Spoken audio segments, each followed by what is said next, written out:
Hello.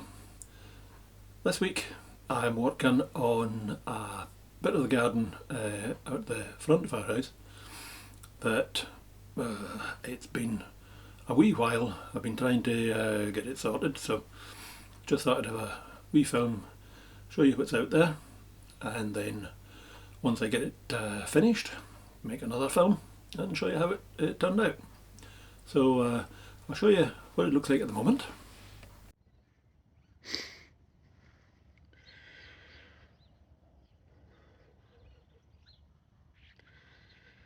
This damn bit in the middle here, it's going to be a pond, and I started digging it out, and then there was a rainy day, and then there was a very rainy day, and now it's a lovely day after all that, and I'm going to have to wait to dig this out.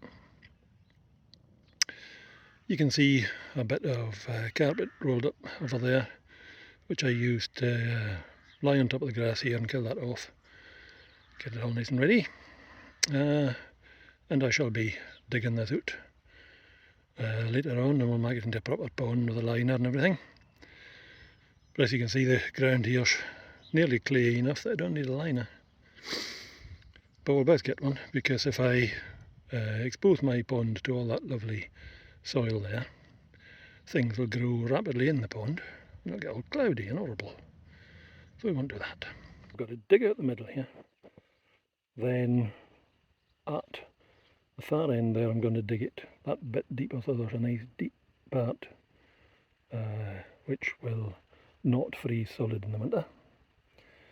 Then I will have to very carefully get the rim of my pond level, because if, for instance, this bit's high and that bit's low, then that bit is obviously the maximum level of the pond, and this bit will expose the pond liner to the air and the sunlight and what have you, and that won't be good for it.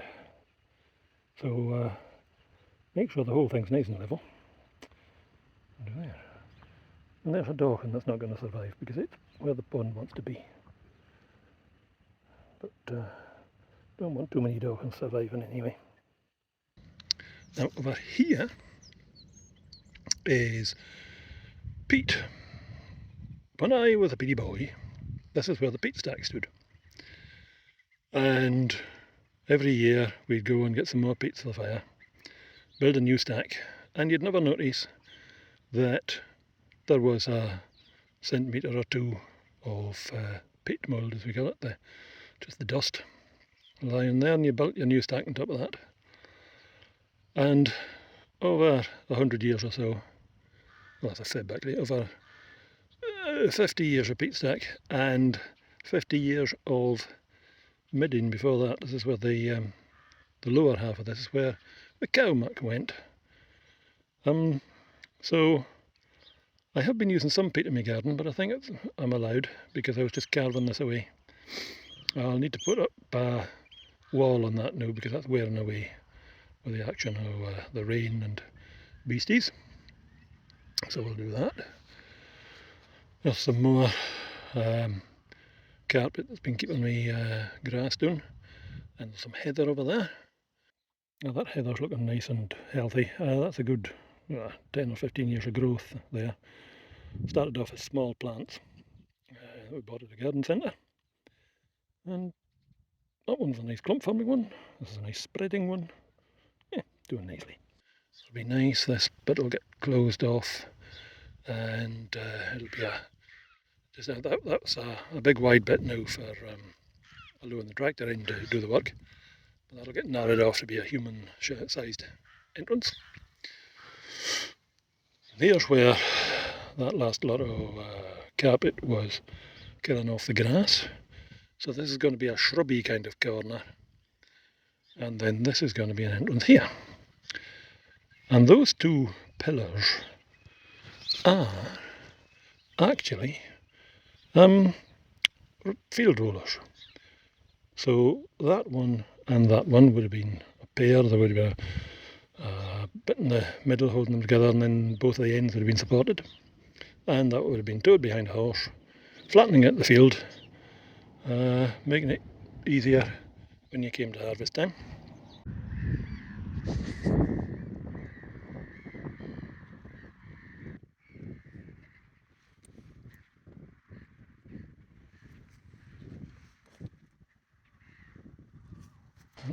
around this sunny side. There's Pandy. Hello, Pandy.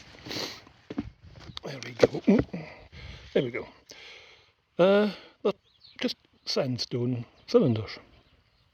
So they were easy enough to make, comparatively speaking. And you get a mason who would make that, and then the blacksmith would make the axle for the middle there and cement it in. You can see down here 2 patches where there was holes. Whether that was in manufacture or whether as they got used, they'd hit a stone as they went and it would chip off. So cement had been put in there to keep it even.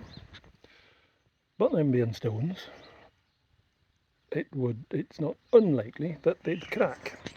So over here with my gloves on the top of them is this one. As you can see, big crack here.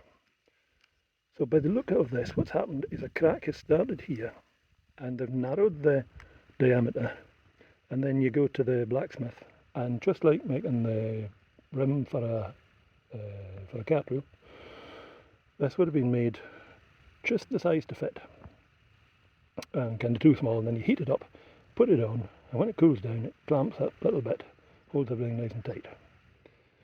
That would have done you for a season or two. Then after that, it's the split has progressed and it's actually cracked and broken here. So they've done it again. And this time, because you've got this one here, you can't narrow this bit, so you make one that's big enough, fits on there. That would do you another 2 or 3 seasons. And then along came steel rollers, and I found these just lying in the field. And now they are here, marking the little gate into what's going to be a nice little area, I hope.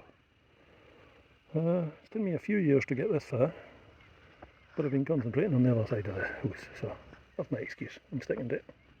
I shall carry on working here, and we'll film it as we go. There. I hope you've enjoyed this wee look at a bit of my garden that I'm working on. If you have, a like, a comment and or a subscribe would be awfully nice. I'll be back next week with something else, and in the meantime, have fun till then.